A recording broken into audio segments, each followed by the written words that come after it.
What is up, my dudes? Welcome to Storytime with the Reddit Fairy. My name is Lorna, and today we're going to be looking at the subreddit r/ChoosingBeggars. So without further ado, sit back, relax, and let's get into it. Choosing beggar praising my graphic work, then disgusted by it when I give him a price.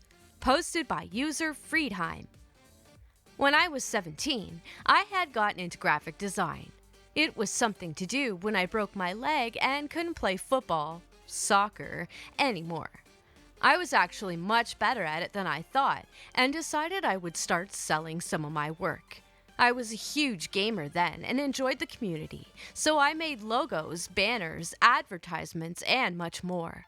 I wasn't that big, so I thought it would be a smart idea to create graphics for bigger content creators that hasn't asked for it, but was hoping they would see it and retweet it or favorite it.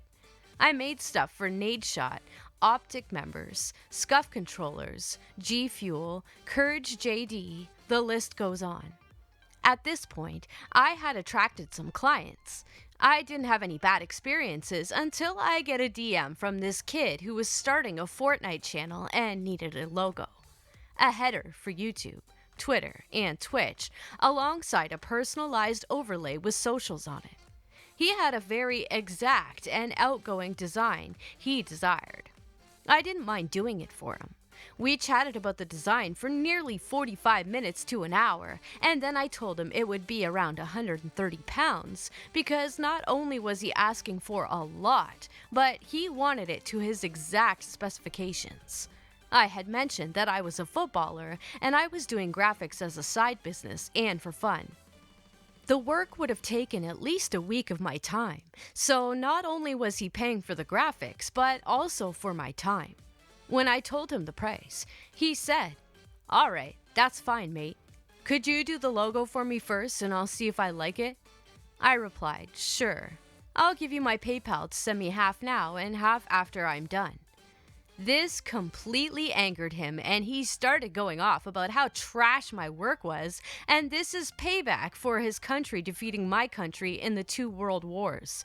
I eventually stopped responding to him, but he was over. Half hour later or so, I get mentioned on Twitter, and he's posted screenshots of our messages and trying to tarnish my name. Thankfully, there were people who followed him that had a brain and backed me up.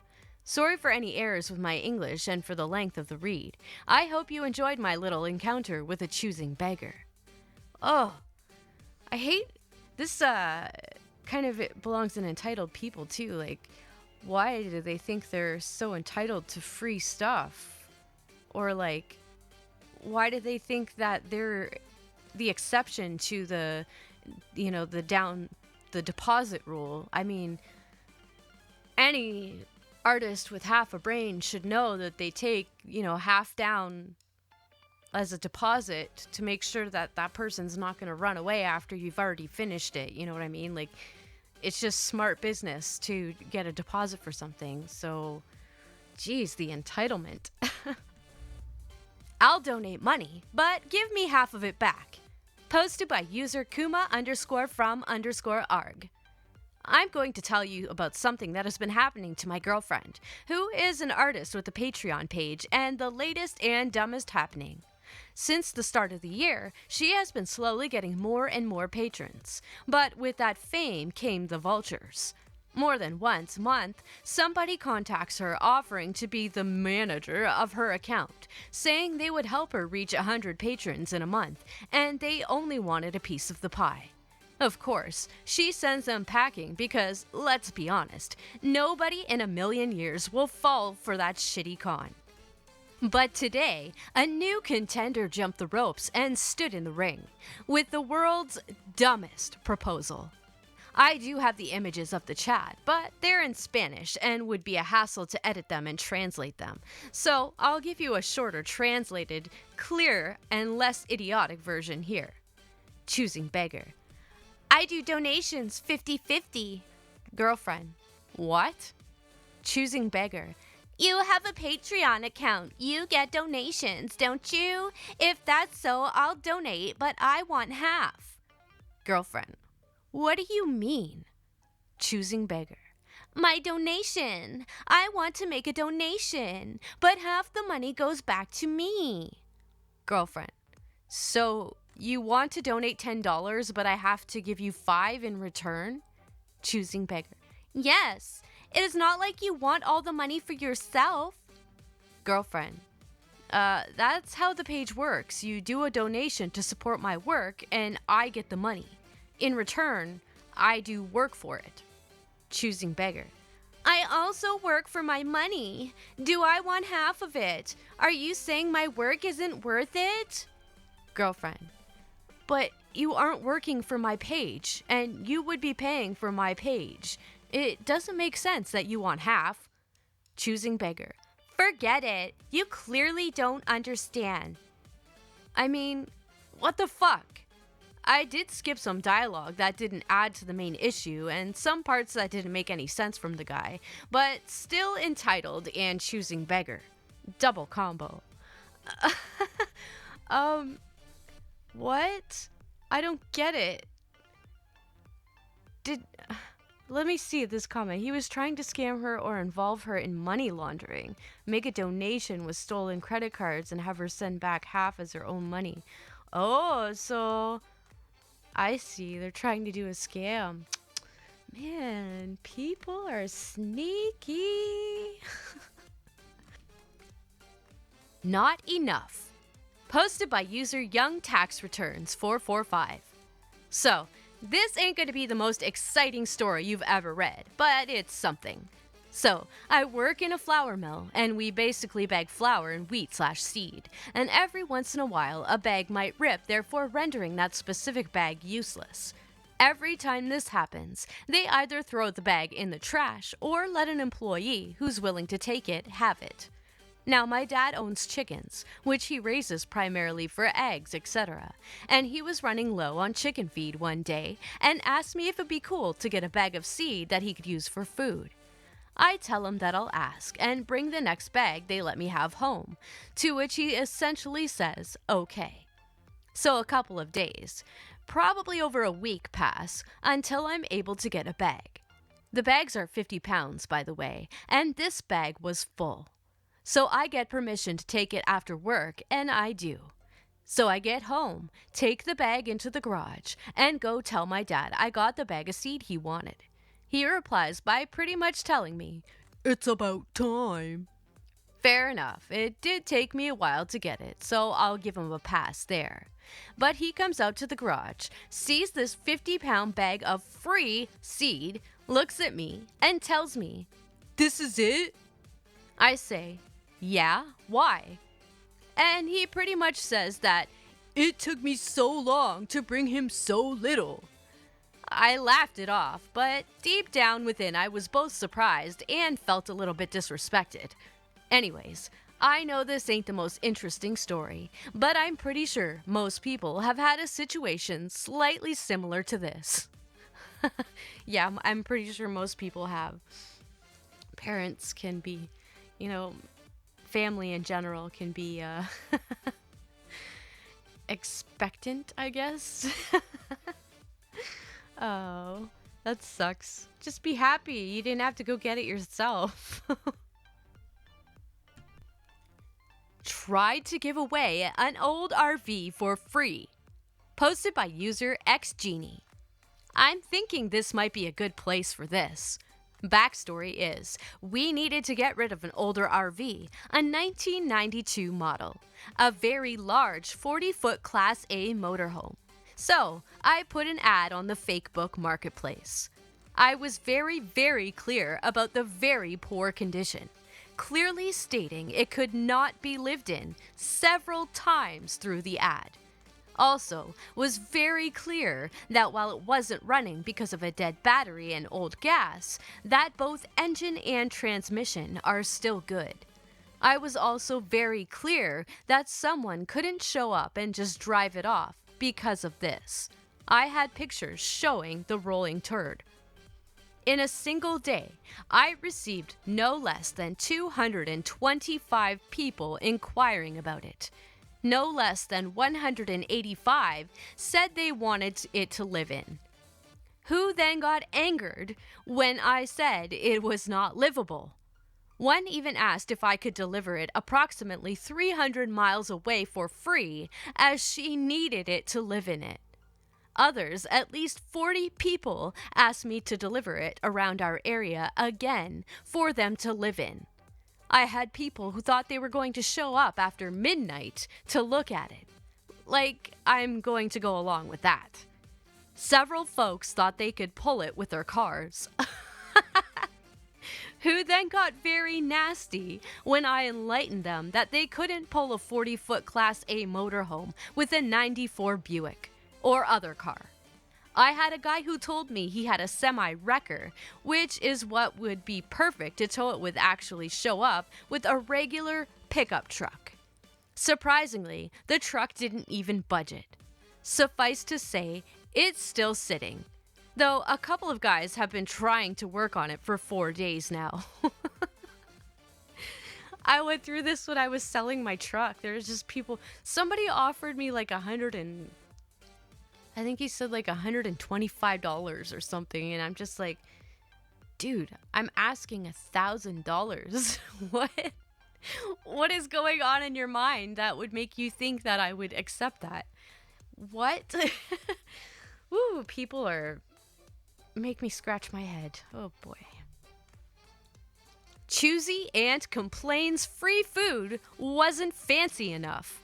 Posted by user Main Celery. I'm not entirely sure this fits here, but I couldn't think of another place. Also, bear with me please, English isn't my first language. My cousin recently got engaged, and in my culture, there's a day where we celebrate daughters and daughters-in-laws. So my aunt wanted to celebrate this day with her soon-to-be daughter-in-law. She said she was going to host it at her house and would do everything by hand. Cooking, cleaning, etc. In theory, sounds like a great idea, but my aunt has a history of being extremely lazy. She would complain about the amount of work she has, but would do nothing but follow the maid around the house to make sure that she doesn't steal anything. She almost never has dinner ready before 10 p.m. My mom was dubious, but didn't say anything because she thought it would be disrespectful. Fast forward to the day of the event. To nobody's surprise, my aunt did nothing to prepare for her guest's arrival, which was at 4 p.m. She didn't even get the gifts for her daughter-in-law. It's customary to give gifts, especially to daughter-in-laws. At 2:30, she calls my mom in a panic, begging her to get very specific gifts, wrap them up, and also decorate a gift basket by hand. She didn't want store-made gift baskets. She also asked my mom to make snacks and stuff for everyone, about 10 people. My mom said fine because she's a wonderful person and couldn't say no to her sister. So, she sent my dad and my brother to do some shopping while we made the food. My aunt lives an hour away, so we basically only had 30 minutes to do everything. We got to our aunt's house around 4:30, armed with gifts and enough food to serve 10 people 3 times over, and she's just screaming at us because we were late and she had nothing to serve everyone as she's been waiting for us. Then, she demanded to see what food we made. We made samosas, mozzarella sticks, like 4 kinds of finger sandwiches, and we also bought other snacks like chips and sodas and stuff. She takes one look at the food, and her whole face just goes red. It was actually kind of funny. She starts screaming, "Why did you make all this plain food? How am I supposed to serve this crap to the guests?" And other insults along those lines. Like, lady, do you even know how hard it is to make samosas from scratch? And if this was my party, I'd love to have all those foods served. Apparently, she was expecting puffs and tarts. By this point, my mom's completely fed up, so she says she'll take the food back because we love it and will definitely enjoy eating it. I didn't think it was possible, but my aunt's face got even redder. She takes all the food we bought and just walks back inside without saying anything else, so we couldn't do anything but leave. The next day, my cousin calls my mom and apologizes for his mom's awful behavior and that he'll pay my mom back for all her costs incurred, which means my aunt had no intention of paying us back from the start. I told my mom that we shouldn't do anything else for her behavior yesterday, but they're sisters, so my mom will always try to help her the next time this happens, which it will. TLDR, Aunt begs my mom for homemade food and then complains that it's cheap food. Oh, man, you should thank your stars you have a sister that does this kind of thing for you. Like, last minute, she did all of that and you're still not happy? You are a horrible person. Horrible. Horrible. Choosing Beggar Unreasonable Boarding Rules Cost a Friendship. Posted by user not-drinking-that-ka. I thought I would post this for a bit of fun. Happened a few years ago when I was single and renting. A bit choosing beggar and a bit just no friend. I had a good friend, choosing beggar, whose marriage had broken down and the husband had taken off, leaving her with 2 kids, 8 and 6 at the time, I think, and a mortgage to pay. To help pay some bills, she decided to get a boarder for her spare room. However, she couldn't just get anyone for the safety of her and her kids. She knew I was looking to get away from my current flatmates and asked if I wanted to rent the room. I was a little worried at first because I hadn't had much experience with kids, and she was also semi-practicing Muslim. Only really about food, holidays, and when her parents were around. It had never affected our friendship before, but living with someone is another thing. Despite this, I gave her a conditional yes, depending on the terms we could work out. This is where the choosing beggar came out. Number 1. The rent she was charging was a little bit higher than average for a room with the utilities included. She then told me it was just for the room, and I would be expected to pay half of the power, internet, etc., even though there was 3 of them, her plus 2 device-addicted kids, and 1 of me. Number 2. There would be no pork products in the house, and all meat cooked in the kitchen would be halal. Kind of expected this due to her beliefs. Number 4. We're missing number 3. What? Okay, number 4. She would do the grocery shopping, and I would pay half of the bill.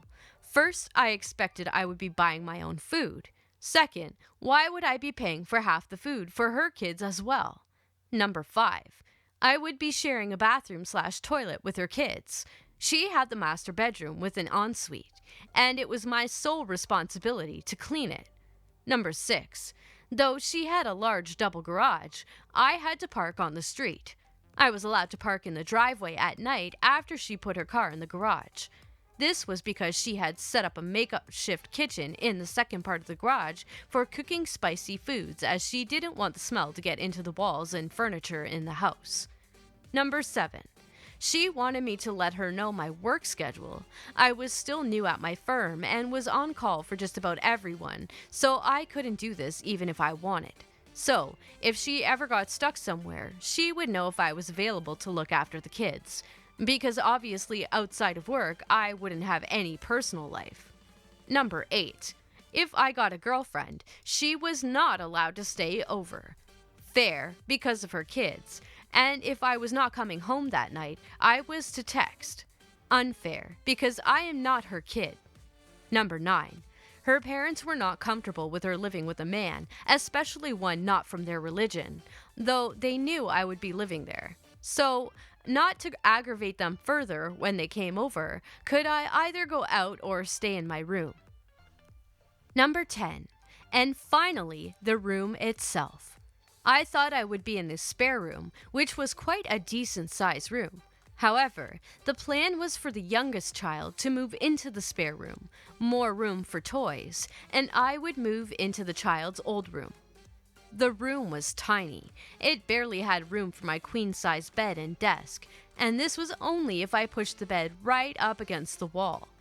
This was made worse by the fact that Choosing Beggar wanted me to keep all my stuff in my room. Needless to say, I turned down her offer. I tried to explain that the only reason I would be moving in was to help her, and that there couldn't be just rules that just benefited her.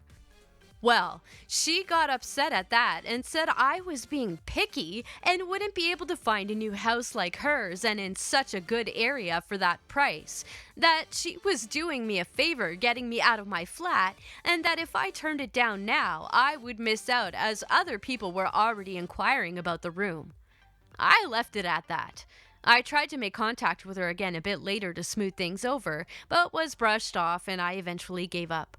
Choosing Beggar never tried to contact me again. NB, we stayed linked through Facebook, and I saw she was always getting advertising for a boarder, same price. Eventually, she sold the house and moved in with her parents. Also, I found a great one-bedroom apartment for myself for the same price she was going to charge me. Oh, I don't understand why somebody thinks that they could get away with so many rules, like imposing so many rules on someone else. And, like, you might as well just go move back in with your parents, you know? Like, what is the point of that? And, I understand, you know, you have your religion and everything, but it's probably better to find somebody to live with who shares the same values so it's not an inconvenience, you know what I mean? Yeah, that's not right. She shouldn't be gaslighting him afterwards for saying no thank you. That's not cool. Actual Choosy, posted by user HoneyBadgerOnCrack. Walking to work, homeless dude asks for money for food. I offer to buy him the lunch special at the diner across the street.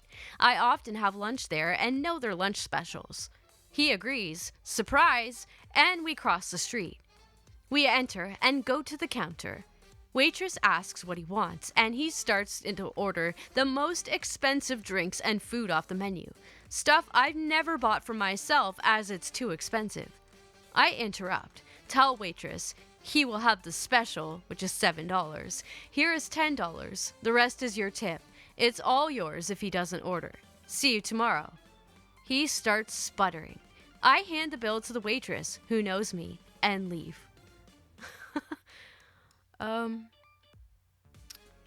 Shit. I can't, I want to speculate, but I wasn't there, so I don't really know if did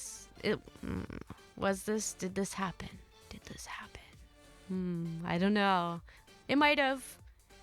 But maybe that guy was just clueless and just ordered whatever he thought looked good. I don't, maybe he was being malicious about it. Maybe he wasn't. I don't. All right, my dudes, I hope you enjoyed that episode of r/ChoosingBeggars. If you did, please hit that like button. It really helps me out. And, leave a comment. Tell me some of the subreddits that you like, and maybe I'll cover them because, yeah, I like finding new subreddits. So keep those comments coming. I love hearing from you guys. And as always, I'll have the links to these stories in the description so you can head on over to Reddit and show those users some love. Give them some upvotes, my dudes. And while you're in the enchanted land of Reddit, head on over to Reddit Fairy, r/Reddit Fairy, and post your stories because you never know, they just might show up in the next episode. Don't forget to hit that subscribe button and the bell notification beside it to be notified when I have future videos just like this so you never miss one. And to kick off October, stay tuned tomorrow for a special mashup of r/No Sleep and r/Let's Not Meet. Until next time, keep it spooky, my dudes.